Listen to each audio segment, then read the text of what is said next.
Alex Ojoman, jack of all, master of none. I'm here today working on my BMW bike.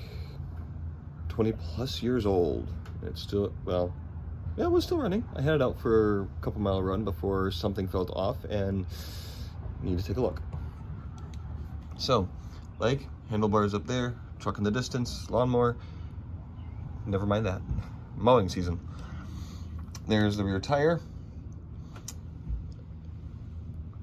And I found this out several years back. BMWs, you can see that hole in the middle of the rim. That hole goes absolutely nowhere to an empty cavity. What fastens the rear tire on, it's more like a car tire.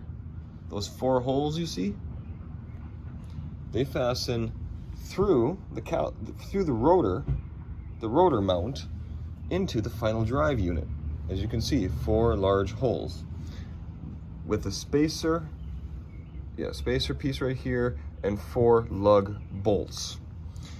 Yes, they go through, they get this on first. This actually fastens on before the tire. We gotta spin this around and here, get rid of that. These 2 small bolts fasten this on from the other side. So this side would be facing the final drive unit. Now I had to take out the wheel speed sensor, which is this little guy right here. Yeah, sorry. And it has shims, which are right there. Don't lose them. You're gonna need them later when you put it back together. So the brakes, the mounting points, there you can see the two mounting spots. These actually thread into the caliper. So this edge of the caliper ends up being on the tire side of the final drive unit. So the bolts go through and thread into the caliper. This all started because I went for a drive and hey, something feels off with my rear brake. So I finally got home, took a look at it because most of my braking power is in the front. That's generally true for almost any vehicle. Normal combustion engine vehicle. So yeah, took a look at it. I also then noticed that, hey, my rotor, the old one is on the bottom. Dang it, can't, there we go. As you can see, it's kind of wavy. There are ridges in it. So I figured, I don't know when the last time it's been apart. Let's take it apart and replace that. That way I can snug fit and break in some new pads to a nice flush rotor. And then as I got this replaced and fixed, I took a look inside before I got my final drive off and noticed, hey, the final drive's protective flex boot that covers from that over that to this end right here has a hole in it. Now you might think, oh, mice. Could have been, but where it was, the hole that got started was literally right next, would be the closest to where the airstream from the tire as you're going down the road would be. And this bike is a 2000, so it is over 20 years old. If that's never been replaced, it's dealt up it's dealt quite nicely through time. So, to get that off, this is its own unit. It's part of the final drive shaft. Sorry. This whole thing is part of the final drive. It's all one piece. So the shaft actually it works inside.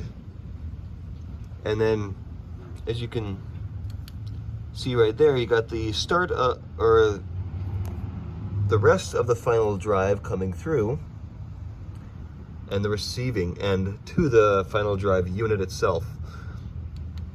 Now, this thing has a bottom bolt down here, passes through, but it literally is supported here. It's a support arm. And the other way that this is, that the final drive is held in place is through these bolts. This bolt, this end right here is not threaded. All those do is sit inside of those holes right here. It sits inside of those holes and supports it. The rest of it threads in to each opposite hole keeping it in place while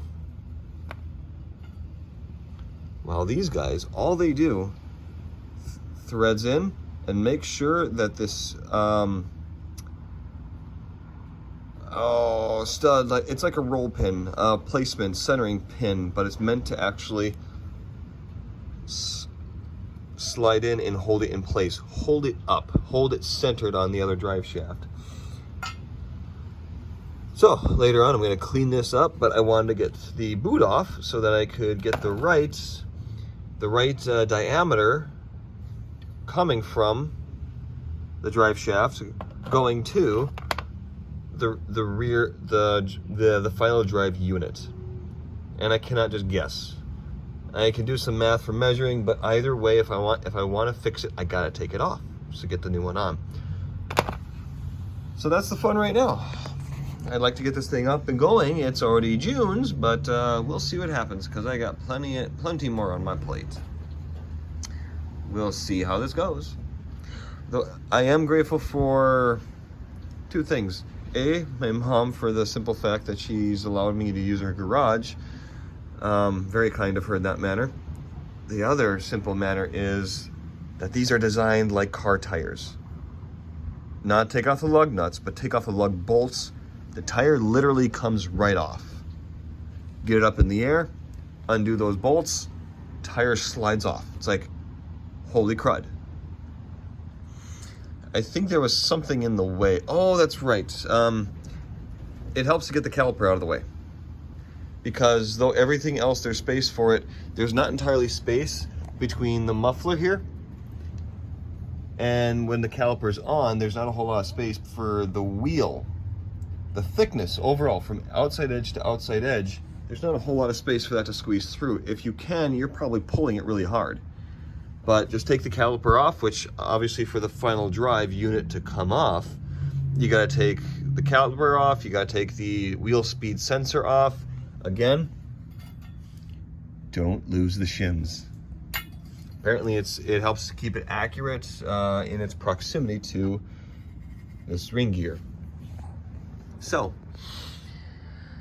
that's what this one project. Didn't think I would be going to be going this far, disassembling this much just to do better for the brakes, but when you dig into something that you want to keep in a good condition to enjoy it, when you notice other things, you tend to try and fix them. So, that's BMW. This is a 2000. I remember because it's the same year as my poor truck. I've got work to do on that yet too. It still runs though. Thank the Lord for that. So, that's all for now. We'll see how it goes later on. And yes, the new rotor seems to fit well.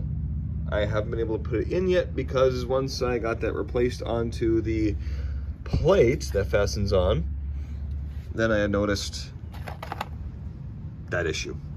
So here I am, tinkering further and further. Take care and God bless.